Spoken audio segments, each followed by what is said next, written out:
Hello, welcome to the SC Playbook podcast out of NRL Supercoach round 26, proudly brought to you by Mortgage Choice SCW. I'm your host, Tim Williams, and it is NRL Supercoach grand final week.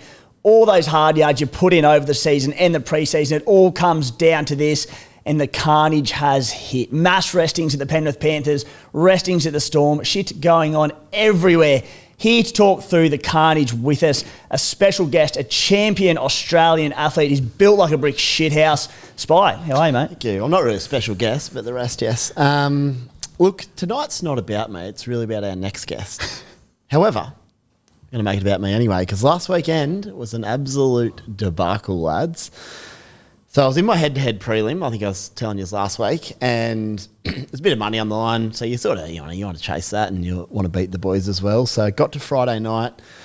I think you've already socialed this up, but I did say last weekend, I'm like, Harry Grant doesn't like me. But I looked at my head-to-head matchup, and by the time I got to Friday, I'm like, he's got Harry.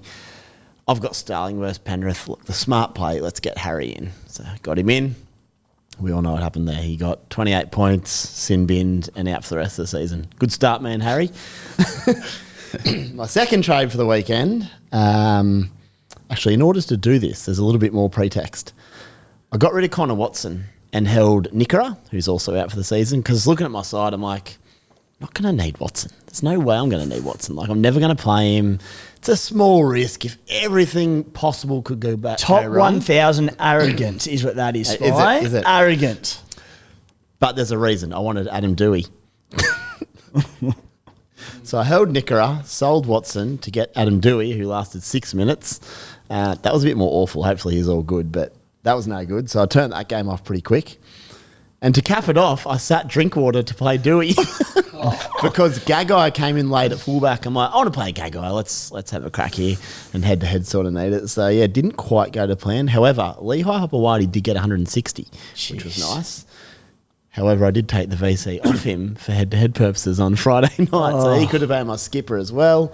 Ended up going with Teddy, who he got 40 with a try. I don't know how that's possible for Teddy. But amongst all that, though, boys, I'm still 800th. I went to 6 to 800, so that's actually not too bad. But, yeah, let's just say once we get to team lists, Connor Watson would be pretty handy this weekend. Yeah, how Teddy got 40 points with a try is because the Sydney Roosters put in one of the worst performances I have ever seen. They had a 58% completion rate, the worst completion rate of the season by any team. But now we've got through the Spies, quite dire, sad intro. Our special guest for the show, we've got to him, 30 caps for the Wallabies. Currently the 5th placed overall ranked Supercoach Nick Frost. Frosty, welcome to the show, mate. Thanks for having us on, lads. And very, very busy schedule for yourself. Obviously, just arrived back from South Africa. You're back down to the capital for a couple of days this evening. So, mate, appreciate you making time for the show. No worries. It's a pleasure to be on it. Talk some Supercoach. And, mate, we've been eyeing you off the show for a while now because I said you're 5th overall this week. You're coming off a scorching week, but some good finishes in the past. Really well last year as well. A few years back, 2022. Yeah, 45th then. So my main goal was to beat that, and I'm on track so far. So far, so good. And how are your numbers looking this week, mate? Quick check at the moment. Going okay. So I think there's 19 or 20. Huge. So it should be okay with the carnage. Being able to field a full side this week is immense. Spy, I'll throw it back to you, mate. How are your numbers looking? 17 of the best, boys. Not sure whether I captained Royce Hunt or not as my 17th, but he's in there.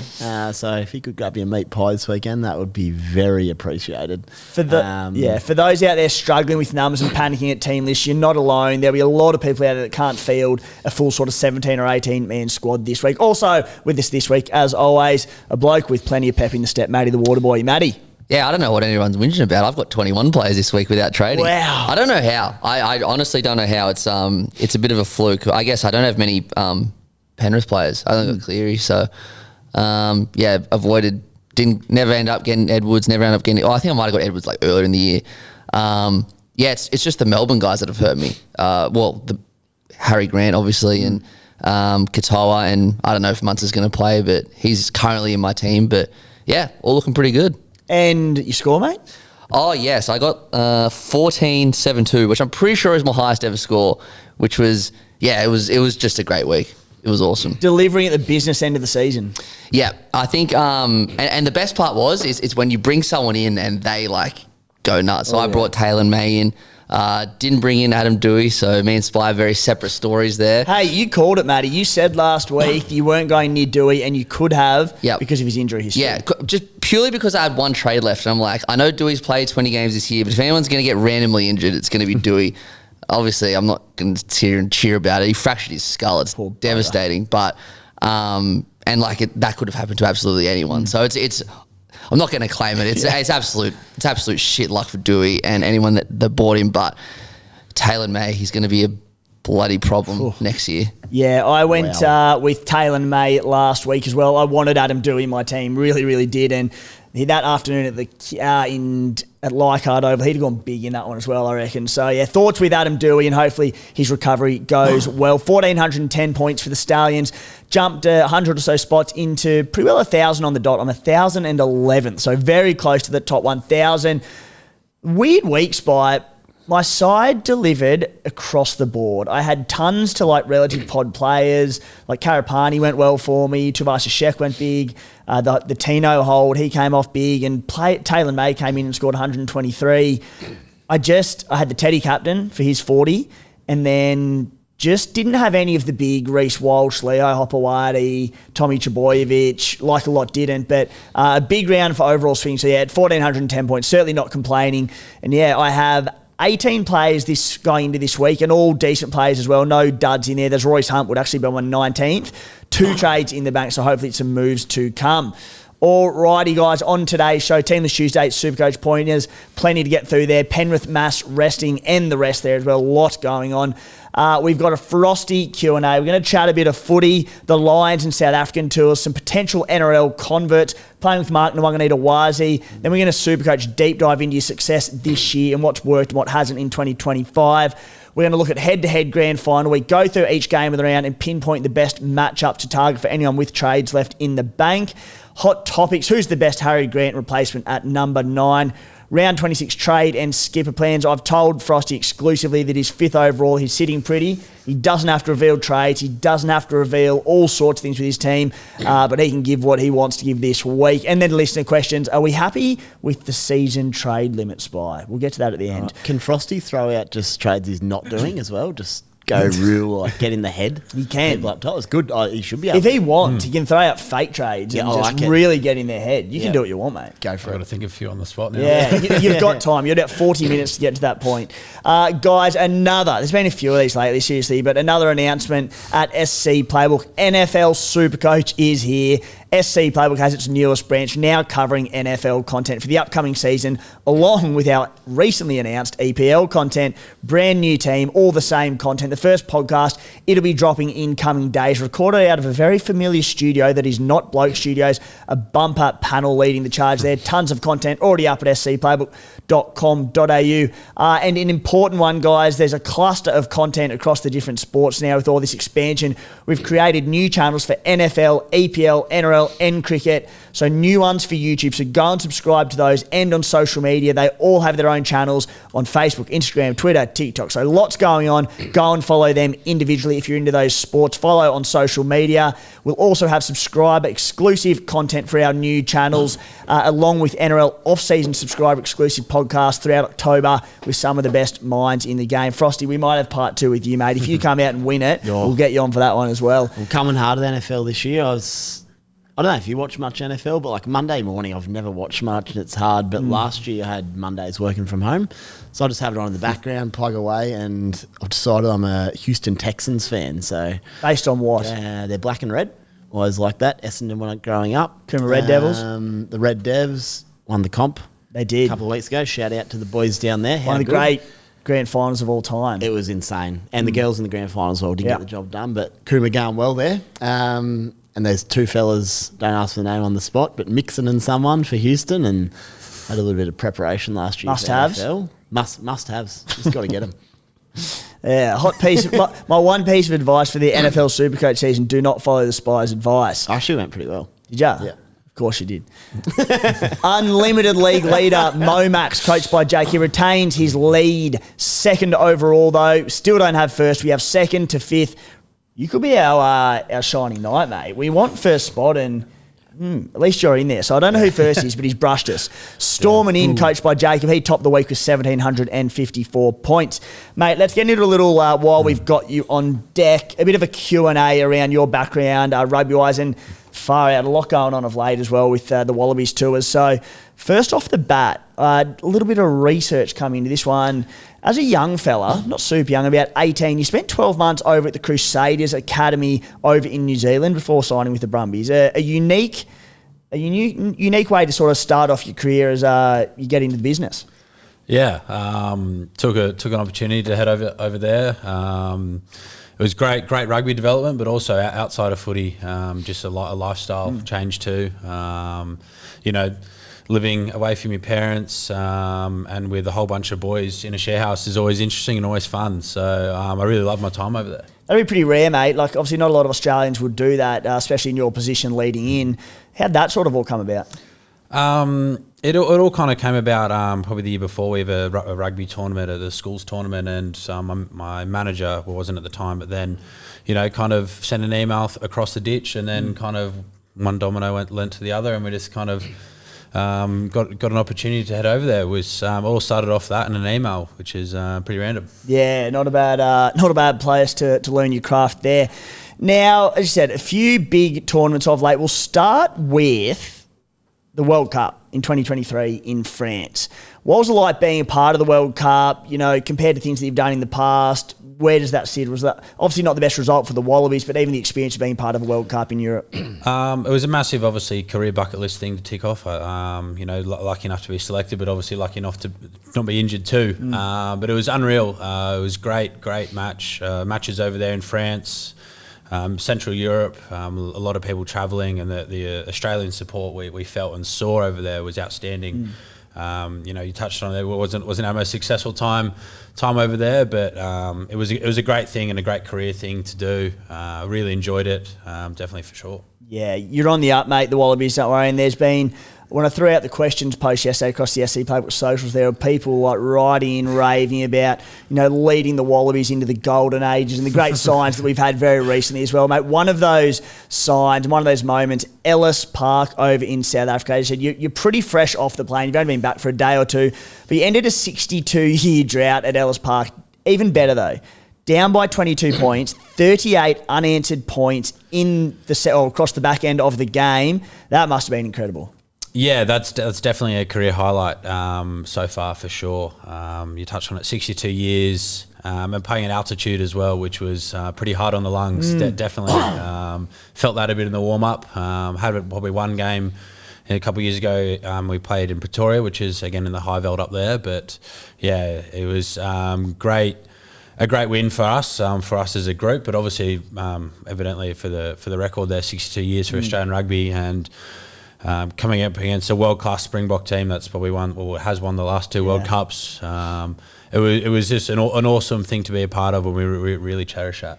Yeah, you mentioned the altitude there, and having watched a lot of cricket and South African cricket over the years and watching AB de Villiers blast these tons off like 30 and 40 balls and the size of some of the sixes he hits because of the altitude and the thin air there, how much harder is it playing, big minutes of rugby in those conditions?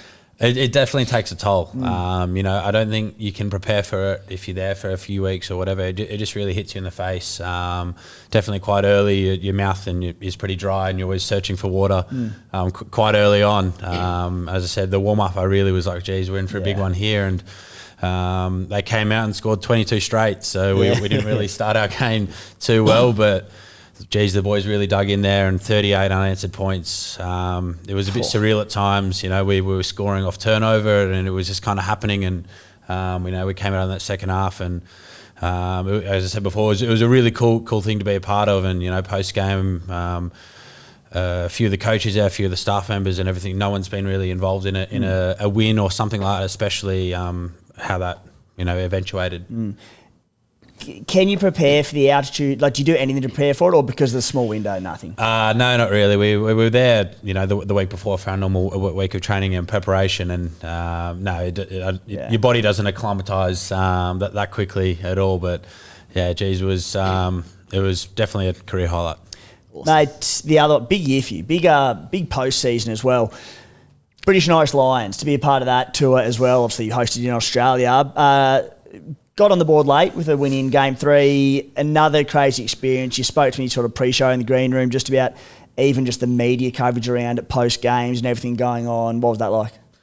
Yeah, that's probably even rarer than a World Cup. It's once every 12 years. So again, to be fit and to be selected, it's a career highlight and a bucket list item to tick off.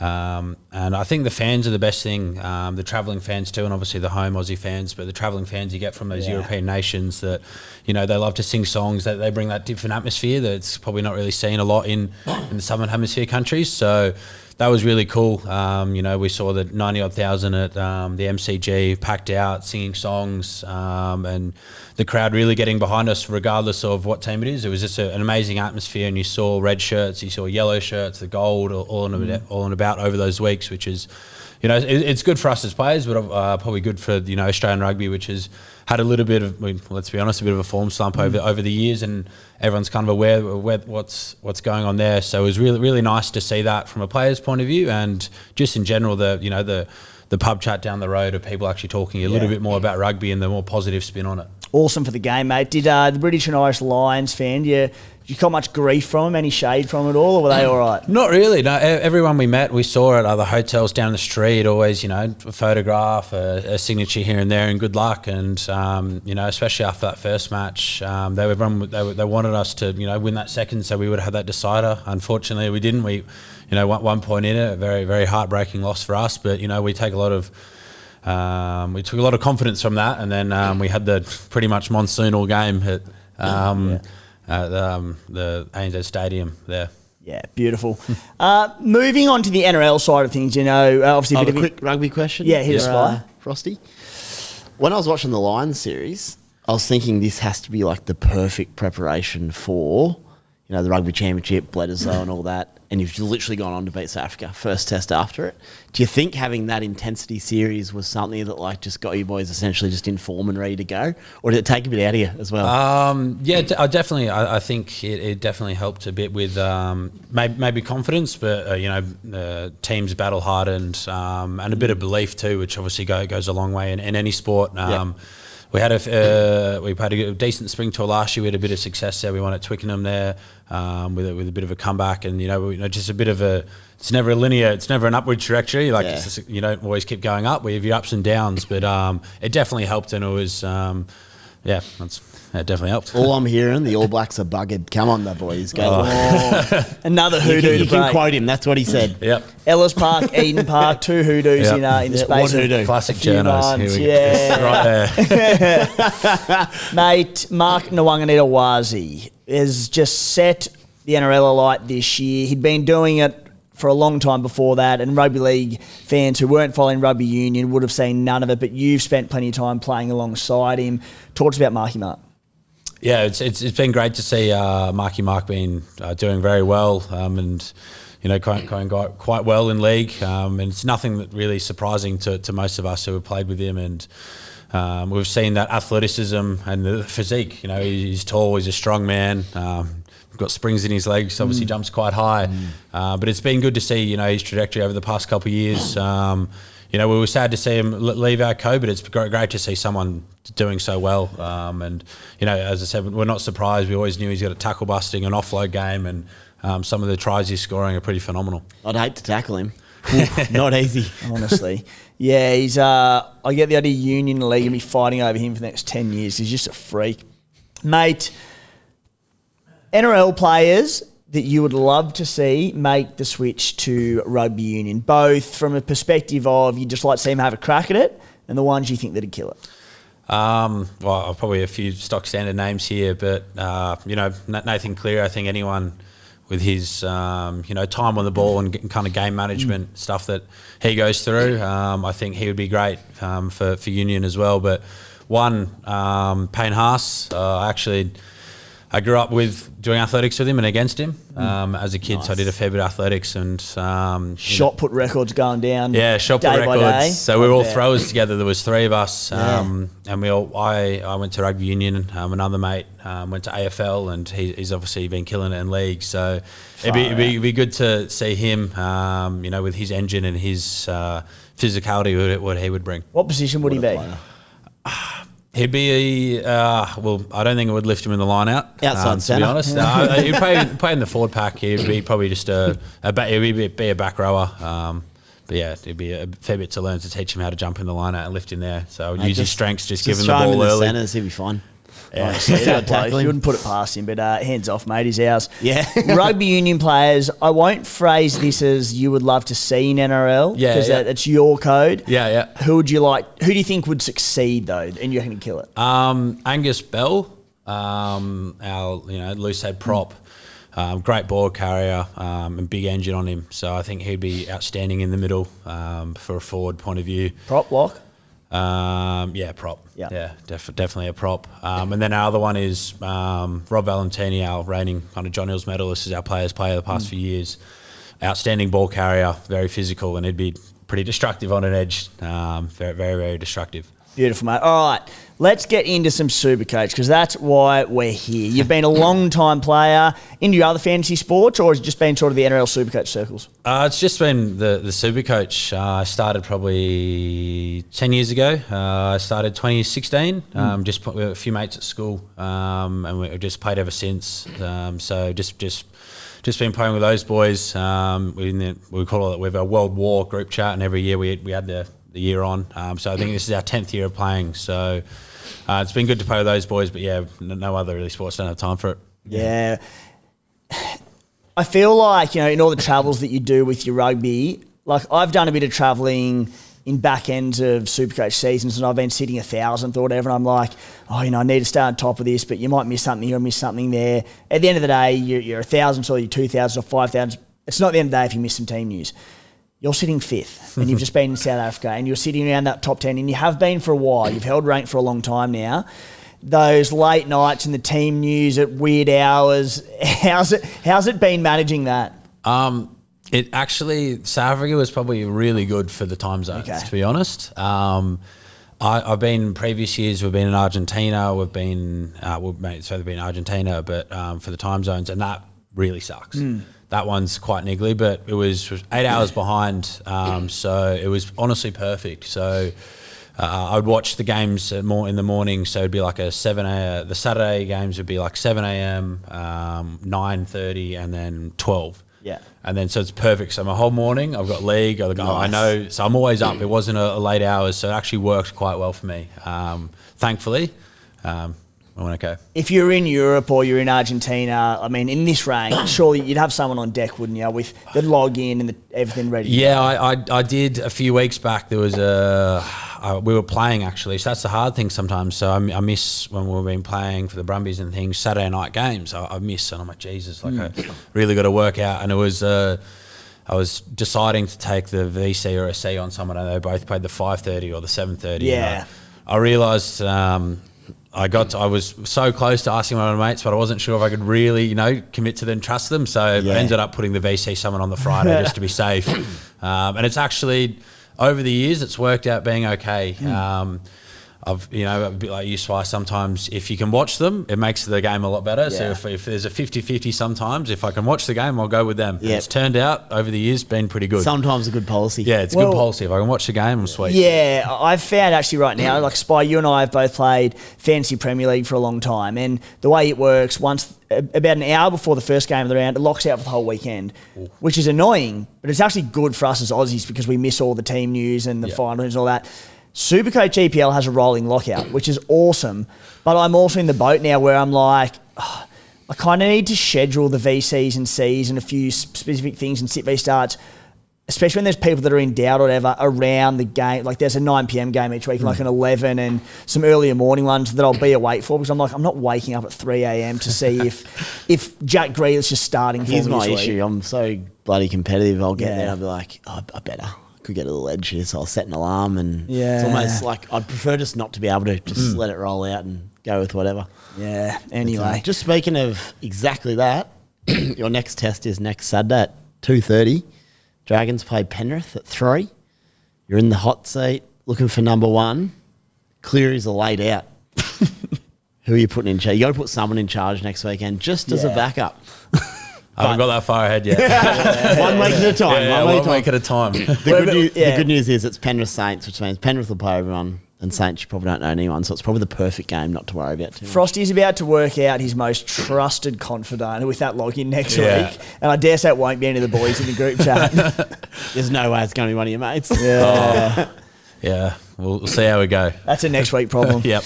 Get to first. Mate, what has worked for you this season to be sitting 5th overall? Were you sort of conservative on trades? Have you burnt through them? Early boosts? Is there anything that you can really pinpoint, say, I did this well or I did this well? On the trades, I think everyone kind of normally, I definitely said to myself this year, I was like, look, I'm going to try and be more conservative. If I'm going to make a trade, I'm going to make, pros and cons list, really be confident that this is the right thing. And, I think that went okay early on a bit, and then we spoke briefly before, but it just kind of loosely, there's some trades obviously you're always going to regret. They're never going to come off.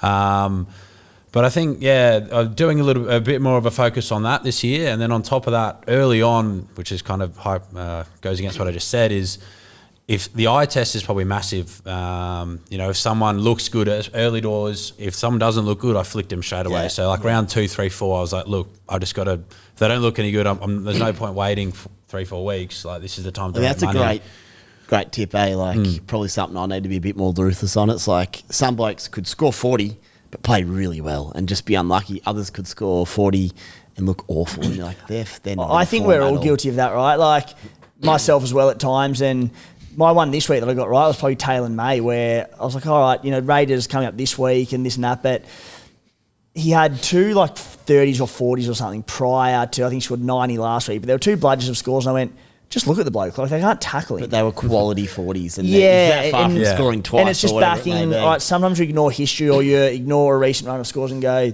he's killing it. Again, eye test, to your point.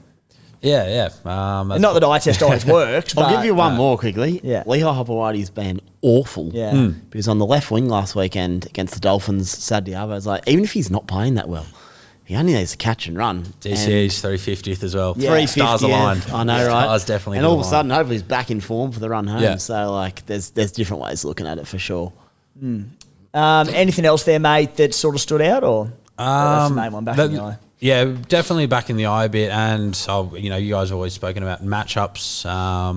Everyone always, like a Munster, a tougher game, he seems to raise to the occasion. And I think it's obviously being a player from a different sport, like the games you look forward to sometimes are the bigger games. So it's always sometimes to try and take that into consideration when you're a bit 50-50, and sometimes obviously the ones that look really good on paper don't end up being that good because it's, not that you're not trying, but the team either lifts or it kind of brings them down, and you get sucked into a false sense of hope as a player on the field, and then it's a bit frustrating. What was it, the Titans Penrith match a few weeks back? It was like 20-odd-0, and then all of a sudden the massive comeback. A little things like that. So I try to look at some matchups here and there. But yeah, definitely if a player's an elite level player, he's a elite level player for a reason. So. A bit of probably a vague general sort of question for you, mate, but I find it hard to not put 2 and 2 together, the fact that you are a professional athlete and the fact that everyone can have a good one-off year, but you're 5th this year and you finish 20th or 40th odd a couple of years ago. To have 2 massive finishes in the space of 3 or 4 years, again, it probably comes back to eye test, but are there anything that you feel like being an athlete in playing rugby, a different code, that has helped you with eye test? It's not too sure. I don't know. Like it's like when you watch any sort of football league or union. You kind of you can see things happening before they happen, if that makes sense. It's like obviously league is a lot of down runner, block shape out the back, and it's like one phase later, they kind of got them on that edge. So it's just a little bit like that, or okay, why this guy didn't pass. I don't know. You just kind of have a watch, and I don't know. Like I don't really have a straight answer on that, to be honest. Mate, it's a vague question, and I've put you in a tough spot. I'll make an easy one. Did you start the year with Mark Nwang and Itawazi? No, I didn't. I brought him in after he got his 2 double tons. Oh, so it was that Tigers match. He went that massive one, and I was going to go a different direction, and then kind of bought into that's the one thing, following other people's trades, bought into that. And then he did it 2 weeks in a row. Well, that buy round, and then bought him, and then so I was like, but he's been great. And that's the thing. Like some of my sit v starts for a marquee, I know the player he is, and so it's like, yeah, some of the matchups are tough, but also it's like, okay, well, like what edges are they going against, And you just have a watch, and you just try and I don't know. Sit v Stars is probably the big one for me during the year. Always, I go through every player in my team probably, and instead of just picking them because they're 600k and they're a gun. Okay, well, what's the 240k guy doing? Why can't he not play over him? And is he running at a new half? Is it the dominant left edge? Or things like that. I like that. It's like the team selector at the start of the week. Pencil the names down and go through them. Yeah, it's essentially like some guys pick themselves, obviously, but especially around your centre wings and your second row forwards are ones there, and especially this year with it being quite forward dominated and orientated game. If you do jag an attacking stat with solid base, you're looking at 80, 90 odd. Yeah. On that, standout trades for the year. Ooh, a couple probably early on was Tedesco. I think I got him in round 6 or so, and then he ended up I captained him for 2 tons, the 130 odds. Yeah. So I got on to that pretty quick. And then the one that really put me up there was the Edwards one, the 170 odd. Oh, yes. Edwards trade with a captain. Touchy subject on this panel, mate. That's where my season turned. Yeah. So that really night. That put me like well into the top. I think I went from 50 odd to 15th, but that really put me up there. I think they were kind of my top 2. Yeah, I'd actually put that in my head. So thanks. Well, and then there's Turbo. I've got a interesting relationship with Turbo. More love than hate. He kind of let me down the week before, but Turbo's been one of my favourite players. So and you VC'd him, right? VC'd him on the weekend, which really put me right back on the map. So made amends very quick. He made amends about 20 minutes into that game for you. Any bludgers? Yep, definitely. Standout bludgers.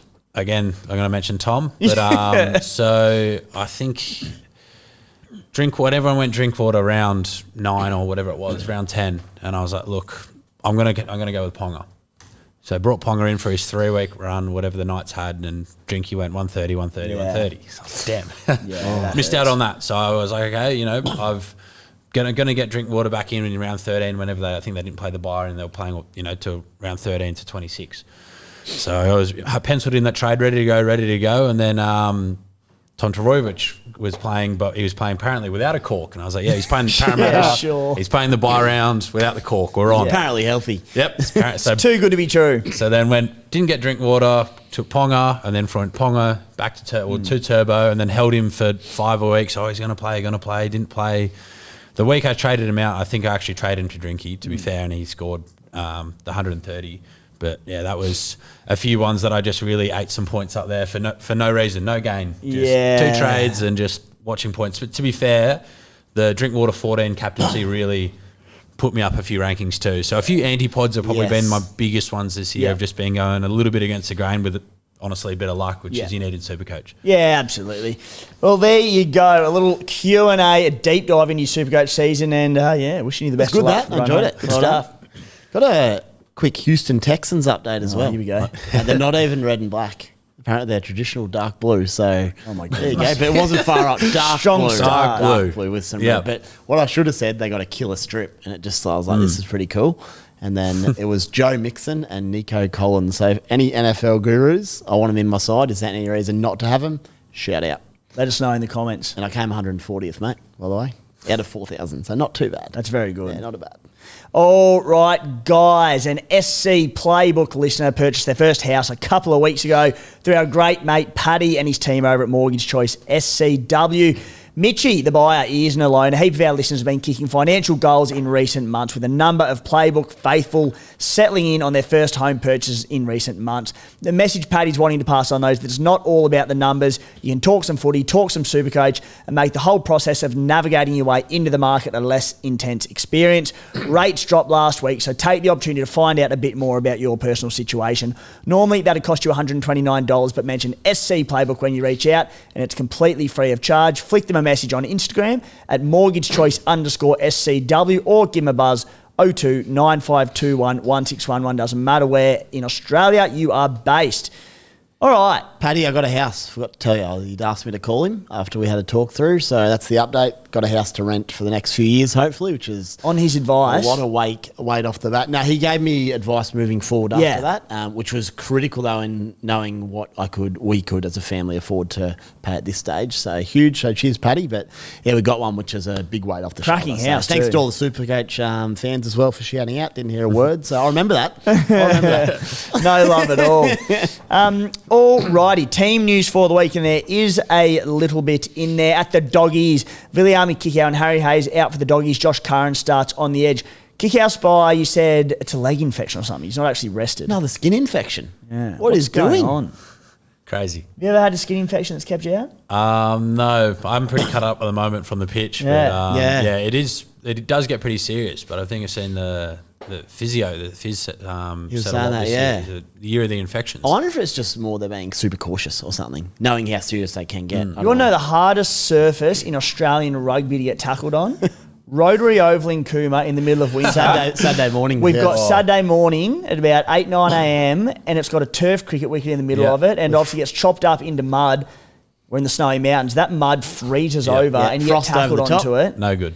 Awful. Still recovering. You wonder why this nose looks like it does.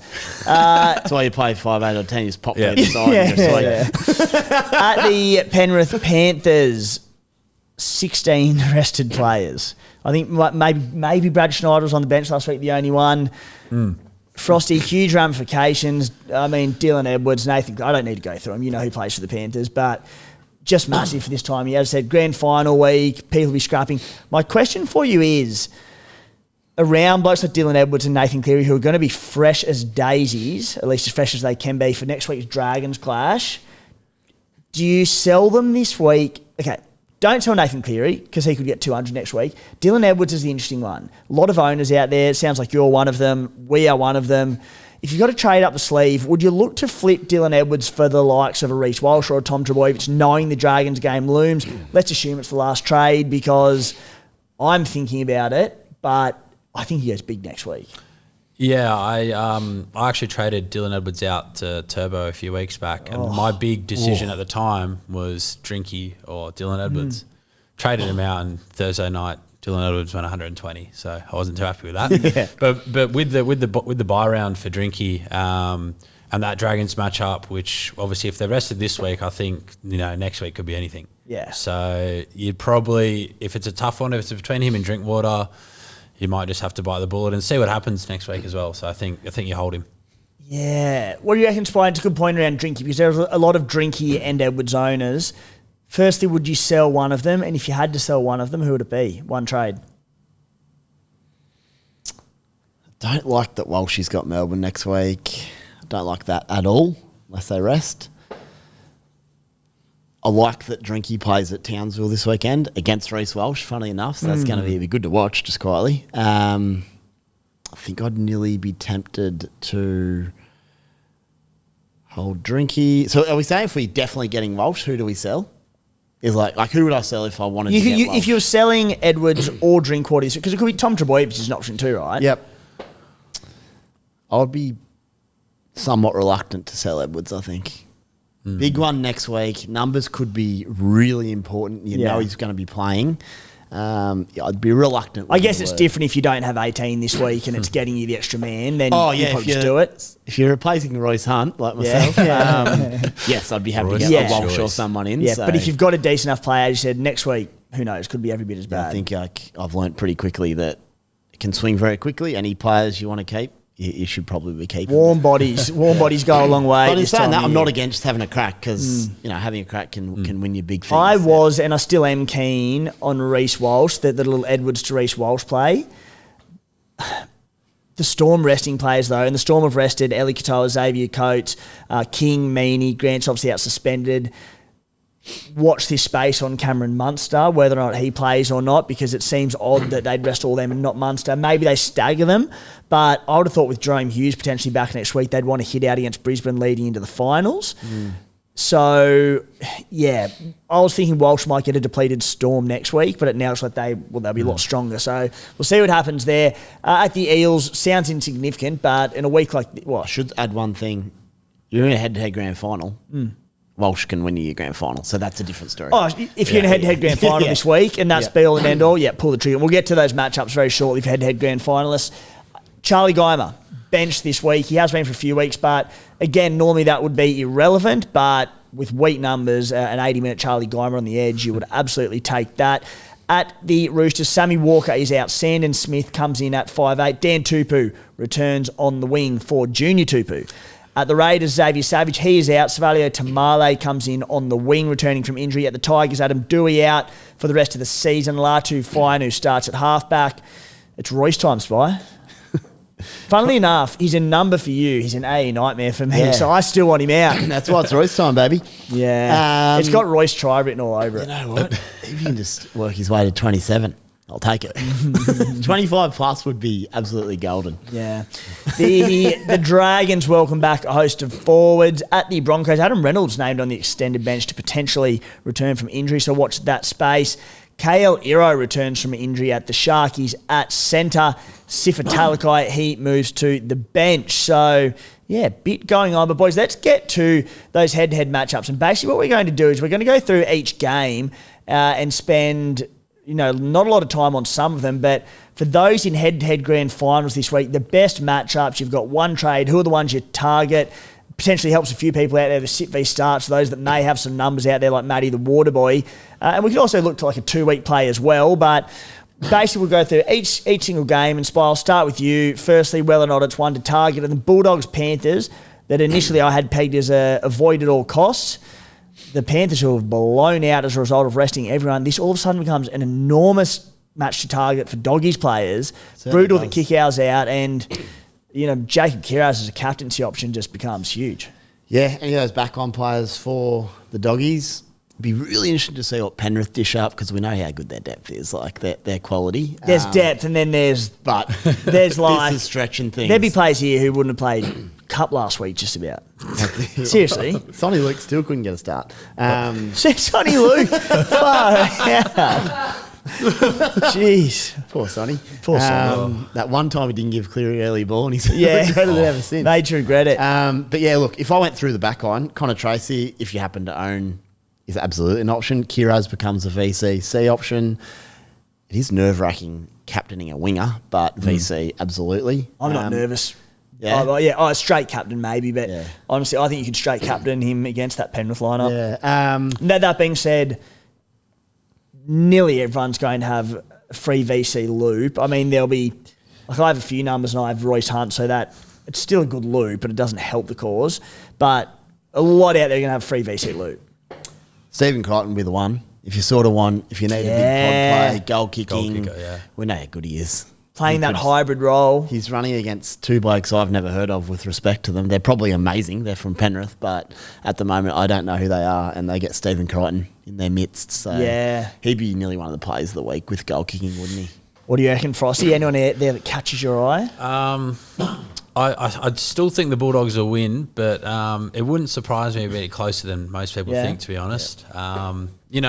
There's a few debutants in there, just from a player's experience. Any time if your first game you get a chance, is obviously that extra effort, there's that keenness. Combinations could be anything. You don't know. I don't know much about these players, but yeah, I just think it could be a little bit closer, and you bring that.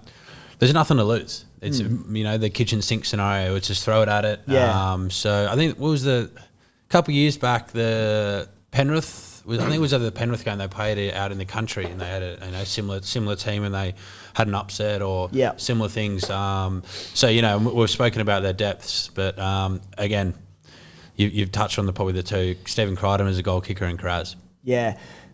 Our brother Sam Williams was with the Raiders. He always makes the same point. He's like, players making their debuts and getting these one-off opportunities, if they're up there and they're playing for longer periods of time and more games, cracks will start to appear and they won't get up each week.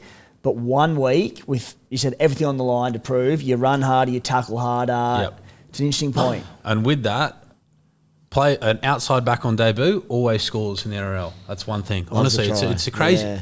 Yeah. Anyway, I don't know how many he's going to score this week, but outside back, a winger on debut, lock him in. Yeah. All right. Like that.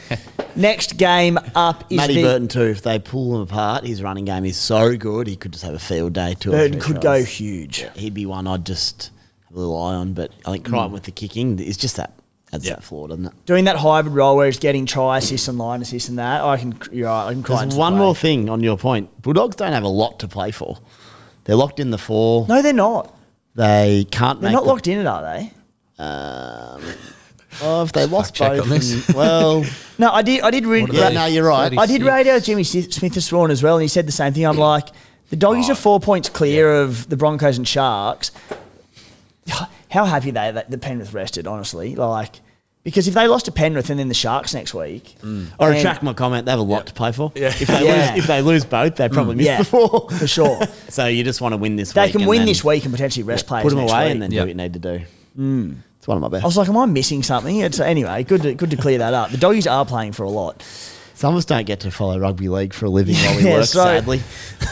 Spy, you do work another job full time, and you still manage to probably consume and watch more rugby league than I do. So I wouldn't use that card. No, Just Monday, Tuesdays busy at work. Warriors and Eels. I'll start with you here, Frosty.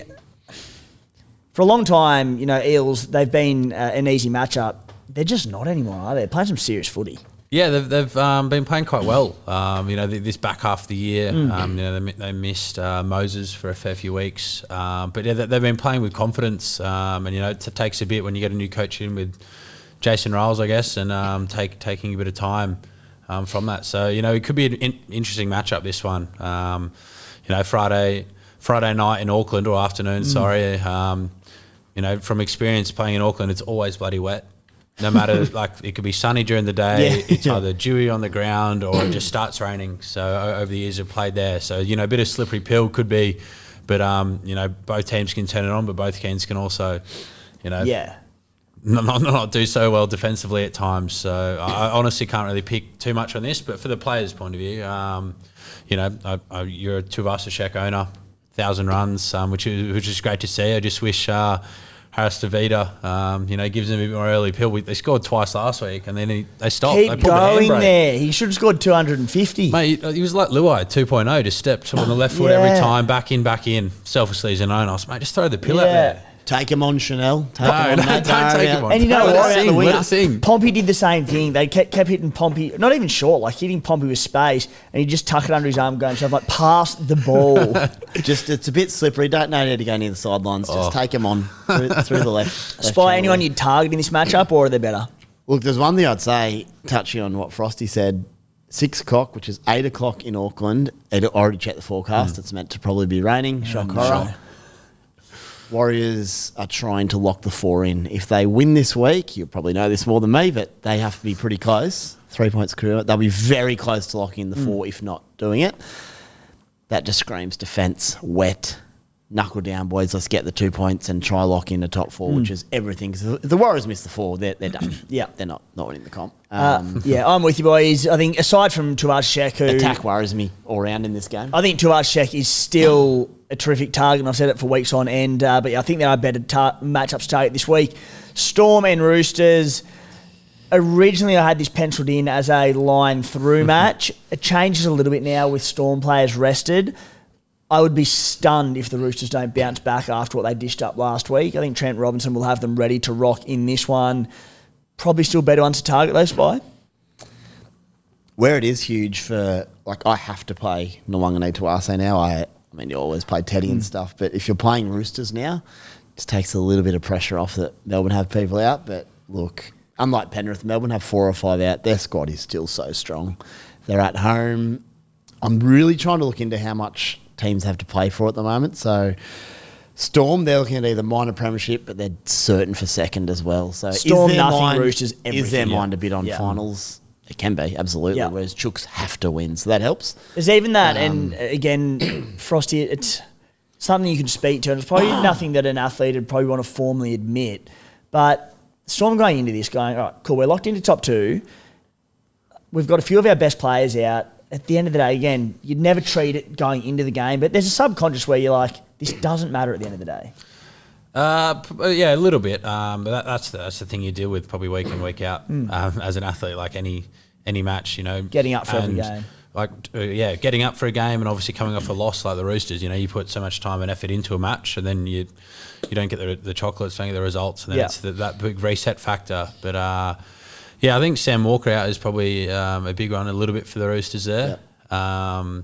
But again, Sandon Smith played obviously majority of the year, so I think that'll be fine. And he's left edge, correct, from memory? Yep. Yeah, so left edge. So, you know, your Crichtons and Tupou back in with the form he's been in. Could be a sneaky one. Yeah, and just good game. Good news for James Tedesco. Good news for Marky Mark as well, because aside from that Dolphin shellacking, they were scoring really well until Sammy Walker returned and sort of started running the show with success, I might add. But yeah, Teddy and Marky Mark, I think it benefits them too. Teddy's last 3 games against Melbourne, 64, 33, 41. Jeez. If things had gone better and Melbourne playing everyone, I was considering a sit on Teddy down in Melbourne if I had a real strong side, which I do not. I was sitting, I was sitting Marky Mark. I was sitting Marky Mark up until 4 p.m. this afternoon. Wouldn't have played, hoping I wouldn't shock me to see Munster out. The other one on this one around team news is Kane Bradley, who a lot of people still own and will be relying on this week. You pointed out pre-show, Frosty, but Farlongo and Will Warwick both in the reserves. So whether or not he plays, probably unlikely if they're good to go. Gee, I hope for Munster. I don't own him, so A, I don't want him to play, but B, that whole edge just opens up defensive if he's out, so it'd be good for Marky Mark as well. Have a rest, Cam. Yeah. Raiders and Tigers on Saturday at 3 p.m. day game. We know these are the great ones to target. Spy. I mean, the Raiders, you can sort of take your pick. The Tigers are playing decent footy. I think they're possibly better matchups, but look, it's pretty good for the Raiders. There's no one I'm bringing in here, but you can happily play your Raiders guys, except for me, who has Starling, and they need to get minutes into Paddy. But everyone else is looking pretty good. The one thing I'd say is if Raiders are leading by 20, man, they got to get some boys off, don't they? Hudson Young and these sorts of Taps and Hutto, if there's a lead, will be the first 2 to come off. And you know what? Starling lock. You know what? The way Ricky operates, I don't think Ricky will even care too much about leads. I think he'll be happy to give these boys early spells. He's already shown that he has so much faith in his bench players as it is. So I don't think he'll whether it's this week or next week, but what do you, Frosty? We could see some early showers. Just quickly, sorry, mate. If Melbourne lose, Raiders will just need to win 1 match to lock up that minor premiership and potentially get the Warriors, which is pretty big in form lines. So they'll know by Saturday Arvo how to go. And they, a bit like the other side the other day, they can go all in, win the match and lock up minor premiership. Yeah. So that'll be interesting to see on the back of Melbourne. Sorry, mate, you go. They you know, Simi Sasangi's been great for them all the year. And, you know, as a Zach Hosking owner, for injury reasons, he went 80 minutes last week, but he, you know, if he plays around that 60-65, he'll still do quite well. You're probably hoping for a bit of an attack from him, which he's definitely capable of. He's been great over the year, but I don't know. Like, I think to your point, like, I think they're just going to go full throttle. Like at any team at the top, you know, you want to keep form, keep momentum, and Ricky being at home 3 p.m. against the Tigers too. I think they're all. I know the ex defence coach for the Raiders now works at the Tigers, so there's a little bit of skin in the game in that one. There's. All right, we're 55 minutes in. Raiders are up 28-4. Tarpany's yet to come back for his second spell. Hudson Young's on. Does Tarpany come back on? Well, that's probably the one. I think I think the back rowers can probably go a bit longer, but you know, you got your Papas there, and you know, Joey Tarpany that, you know, probably could be an early spell because you know how much you're going to need them throughout the finals to set that platform up. And you've got the depth. Like you've got Simi Sung-in. What's the... Mariota as well. They've got... There's a bit there. Yeah. It's Mariota, middle edge. I can't remember. Plays both, but middle. Both, yep. Used as a middle. And no Matty Nicholson, who came back through Cup last week, is good news for you as a Zach Hosking owner. So huge. You take that. All righty, Dragons and Seagulls. This one is at Jubilee Stadium. I have no idea what's going to happen here, Frosty. Like the Dragons welcome back a number of forwards. They've got Suar, DeBellin, Sele, like a lot of new, old faces coming back in after concussions the week prior. Manly, they were high on emotion last week for Chez's 350th. They got up for it. I don't know if either team will get up for this. I don't know if either team will fold. My gut tells me that Flano has built a fair bit of resilience into this Dragons outfit. I think the Dragons get up for this game, and I think they can win this game. Manly, I don't have a clue what's going to happen here. I can't see the Dragons not bouncing back after what they produced last week against the Bunnies. Manly, I've got no idea. Yeah, I saw that scoreline last week for the Dragons, and I was like, bloody hell, 40 odd zip. And then I had a quick look at the team list pre-show, and then I realised how many forwards were out. So Even then, probably makes a little bit of sense, but even the Bunnies in the pouring rain leading into the game completed 95%, which is ridiculous. Wow, that is impressive. Yeah. Like you wouldn't buy any Dragons. No. Would you be looking to invest in Manly players? Well, Manly have to win the next. They've got to win the next three anyway. They're still alive. They're still alive. Technically, it's a real tough one. There's Turbo went bonkers last week. Leo Hopoate on the left wing. There's those players which evidently have that ceiling. It's really hard to judge because those players coming back in. And then always offer shellacking the week before, the classic, we're going to, fire them back up from the coach. And as a player, you're disappointed too. So it's pretty rare to see a double, pantsing in a row. But at Wynn Stadium, Jubilee, we're at Jubilee. Yep. I've got nothing for you with Manly. Like it could be genuine rocks and diamonds, and that is what a lot of their season's been. No one knows. No one knows what's going to happen. There's a bit of blind faith that 2021 Turbo is going to come back, but I'm crossing my fingers as an owner, but you never know. What do you reckon, Spy? Because I'm torn. I'm in a position where I could get Turbo in for 2 decent games to come. You've got the Warriors next week at Brookie, so again, we'll see what happens ladder-wise there and what the Warriors are playing for. I could get Turbo in, but I can also see the Dragons coming out and winning 28-12 or something. I don't know. I don't know what Manly going to do. I'll give you 3 things to ponder. One, Manly, I'm not even going to try and predict because they are... I've been saying it all year. I've never seen a sport team like them. I don't understand them. Yeah. They're all over the place. 2, this game is often a weird one. Manly and Saints, just weird stuff happens at times. Good weird or bad weird? Well... Do you remember? I think a lot of it's at Wynn Stadium in Wollongong. But you probably captained Turbo last year. I bet you did. I was going to say. I think I did as well. Yeah. And they went down. It was expected to be like 50-0 or whatever. And he scored early. Yeah. I'm like, sweet, he's already on 40. And he got like another 6 points. That's right. Manly dropped it about 13 out of 15 sets. Saints beat them. So I don't know if it's just in Wollongong, but weird stuff happens. And 3, if the Roosters win on Friday, Manly's toast. So all motivation goes out the window. It's interesting. Wow. Unless they win by about 100, but that's not going to happen. So Okay. Yeah, just be how maybe that frees them up. Who knows? With All Manly's right, mentality. would you trade in Tom Trbojevic or Reece Walsh this week? Both a 1-week play and 2-week play. Walsh. I think Walsh scares me more often out of the two, and then you don't know what's going to happen for the week after. For this week, Walsh. Yeah, I think you're right. All righty, Cowboys. Real confident. I'm not saying it's not much. I'm choosing Walsh. All right, we will get through the next 3 pretty quickly, boys, just because we've got a few things to get through before we wrap it up for the show. But they are pretty favourable matchups. So Cowboys and Broncos, Townsville, it is meant to be immaculate footballing conditions for this one. Spy, I think points are going to flow. I mean, grand final week, if you're not a Drinkwater owner, you could potentially get him. But overall, the Cowboys have the bye next week. You probably want to avoid them. The Broncos, though, it's a bit of a take your pick in terms of, especially a 1-week grand final play. Bloody oath. I just love the track as well. Townsville dry. It's just points galore. I wonder how much the Cowboys, they're 2 hours from having off-season beers. I wonder if that plays for Frosty. Plays on your mind, don't answer. And they're at home and they don't have to go anywhere. They know they're going out that night. I'm excited. They've already told everyone they won't be home for a few days. And they play really well. That's a good point. Do they play really well? Or coming off a win. Whatever. Brisbane obviously plenty to play for. Blokes like Karapani could go huge. Stags, or they all could actually. How good was Karapani last week?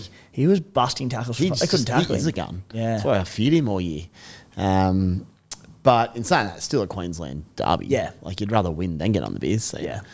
Yeah. Yeah, and you want to end your season well, I would imagine. Like, you'd hate to get flogged and be like, well, that's a shit way to end it. Yeah, that's pretty much it. True. Cowboys got nothing to lose a little bit. The Broncos in the better form, but playing at home, it's your last game of the year. Like, there's obviously the nothing to lose aspect, but it's also like we're trying our red hot crack at this game. Rip in, then we're sweet. That being said, like, was Karapani on the left or the right? I actually get to watch the left. game. Oh boy. Yeah. Yeah. So I think that left edge or the right edge, defensively for the Cowboys has been torched a few times this year. So, could be back to Shibasaki's prime round 6 or 7 when he was killing it. Yeah. I'm with you. I think you could take a flyer on Shibasaki. Tony Staggs, I think 2 tons and a 90 odd in his last 4 games. You could take a flyer on him. He is playing outstanding footy. Any of the Broncos edges along with the obvious in Reece Walsh for me. Next game, Sharkies and Knights. Boys, Sunday 2 p.m. at Shark Park. This is, again, throwing darts at Sharkies because their attack is so balanced, spy across the board. You just never know where they're going to hit. But what I do look at here, if the team stays the same, which it probably will, with Dane Gagai at fullback, James Schiller at centre. I think he missed more tackles than he made last week, and I don't even think I'm taking the piss there. That might be correct. Schiller and Fletcher Hunt. Sorry, Schiller and... Let me get that right. But the left edge of the Sharkies in KL Iro and Ronnie Mulatalo, it sets up very nicely for them. Schiller and Young, they'll run out, which is pretty handy. Oh boy. Yes. Is there any chance my boy Kyle McCarthy's on the extender? Can you scroll down slightly, please? Bad luck, mate. Nope. We've got Greg Marzi there, but... So Margie's on the extend. So to be fair, Margie probably comes in for Fletcher Hunt, but defensively, I don't know if that changes that much. James Schiller's the target. So I think that Iro Mulatalo slot, if you want a 1 week play, I know you're a non-Ronnie owner, aren't you? You're a bit scared. I'm a bit scared. I think one of the guys in the 3rd or 4th owns Ronnie. And looking at this match, 2 o'clock on a Sunday afternoon could be anything. Yeah. There was a time not long ago where I was going to get Iro for this week, but it's long gone. Back in the days of trades. Back on Friday night before I decided to match my head-to-head with Harry. How'd you go in that head-to-head? I ended up losing by about 100 or so. Oh, boy. Wow. But went into the Tigers match, we got 5. If he would have turned, I would have been really close. I was obviously wanted to watch that game. He got hurt badly. And did you turn it off or did you? Yeah. Well, I'm not watching. I'm just accepting this and I'll put a movie on for the kids. Yeah. All right. Frosty's got a plane to catch soon, so we need to get through this. Dolphins, Titans, Sunday, 4 p.m. Frosty, another one. There could be more points in this than the Dolphins and Seagulls last week. Seriously. Both teams have forgotten how to tackle. Both teams are hit by injuries. Both teams have outstanding attackers. I think this is one of the games of the week to target. Don't ask me who, but if Hammer was at fullback, I'd near go him, but there's a number of good options.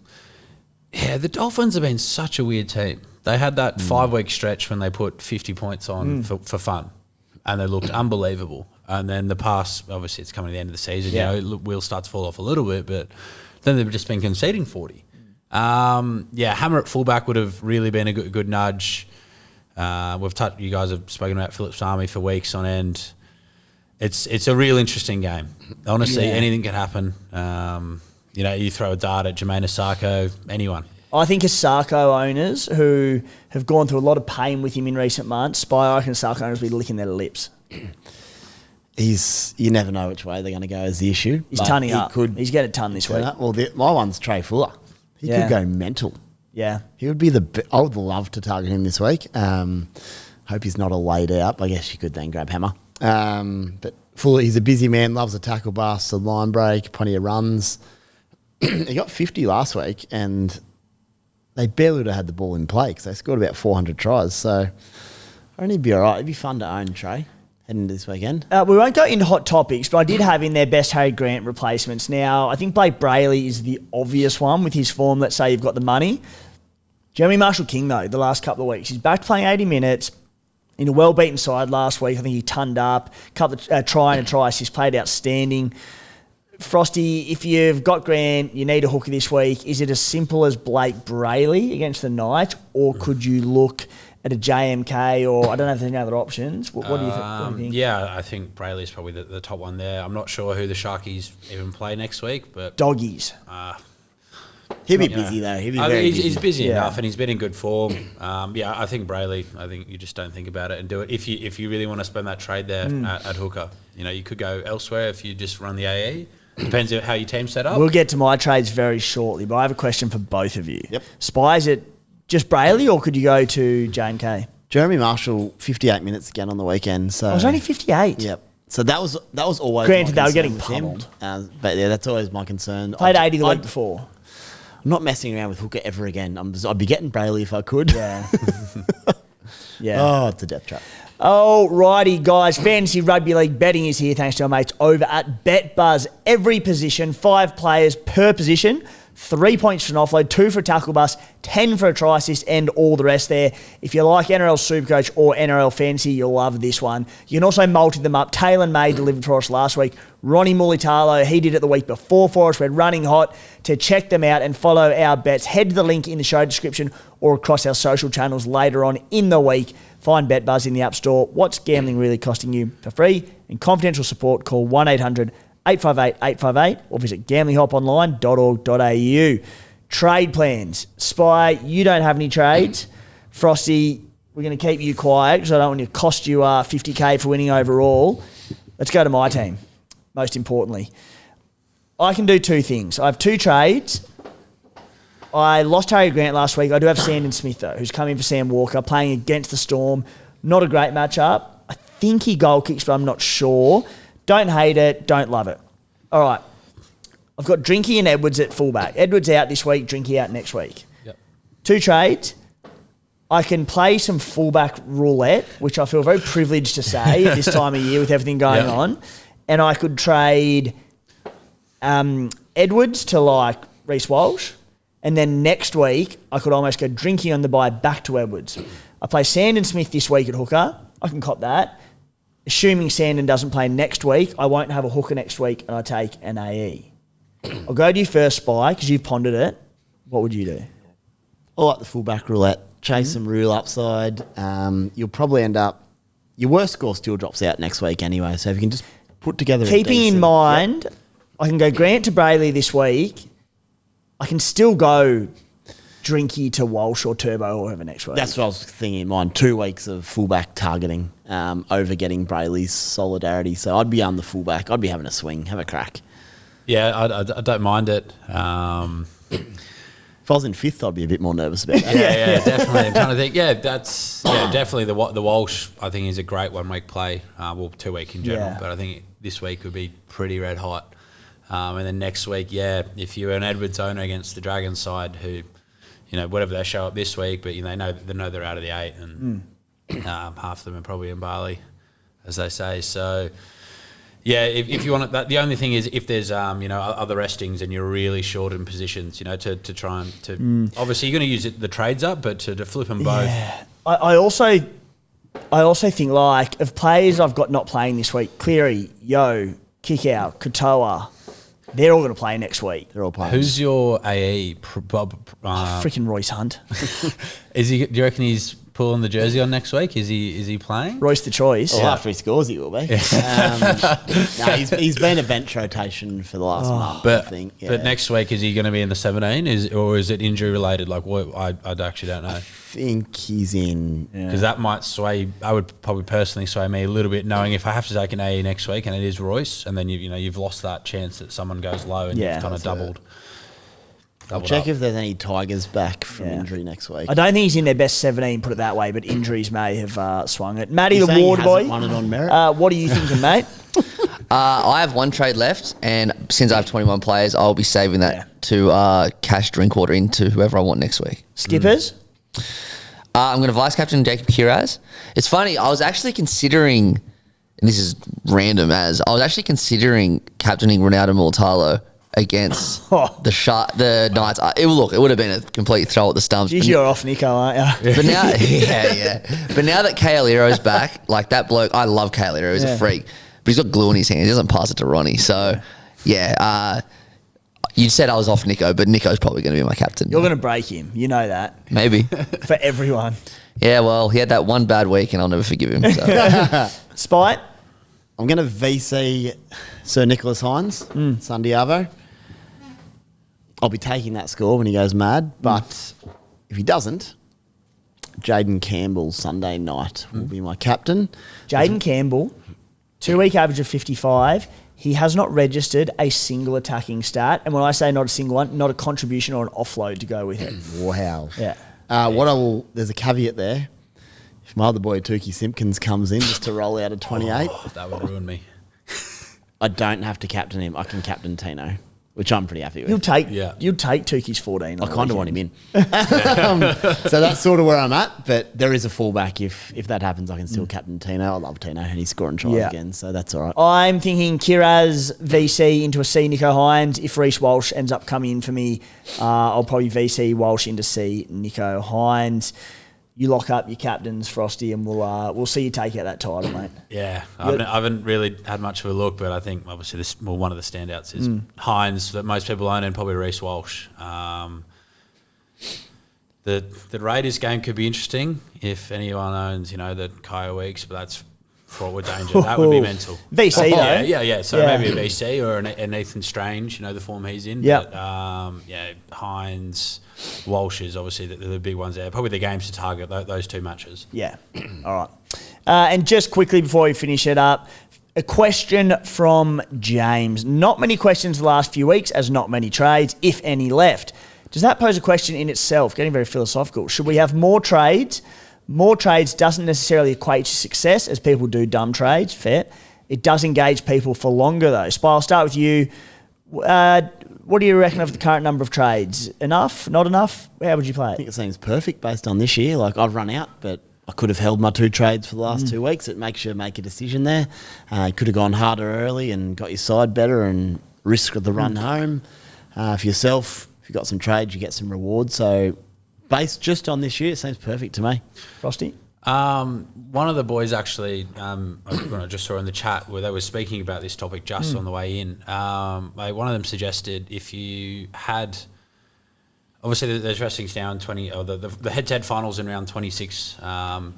If you, in that last round, around 27, if you were allowed one trade but you weren't allowed to use it until round 27. So the site essentially gave you one trade for that week. As a bit of a caveat to whatever if there is going to be potentially restings, which has shown over the few years. So essentially, it doesn't affect your season up until that point, and it's just you've got one bonus trade for that week.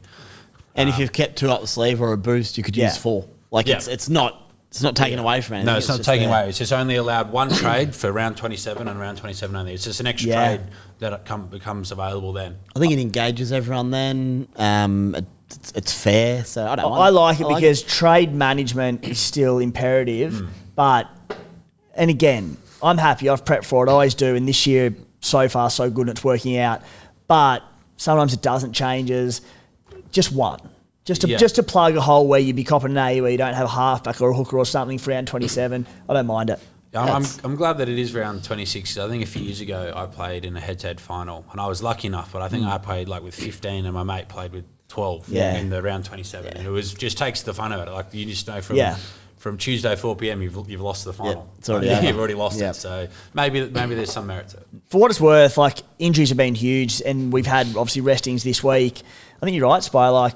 Most people out there have one trade left. Some maybe sort of 2 there.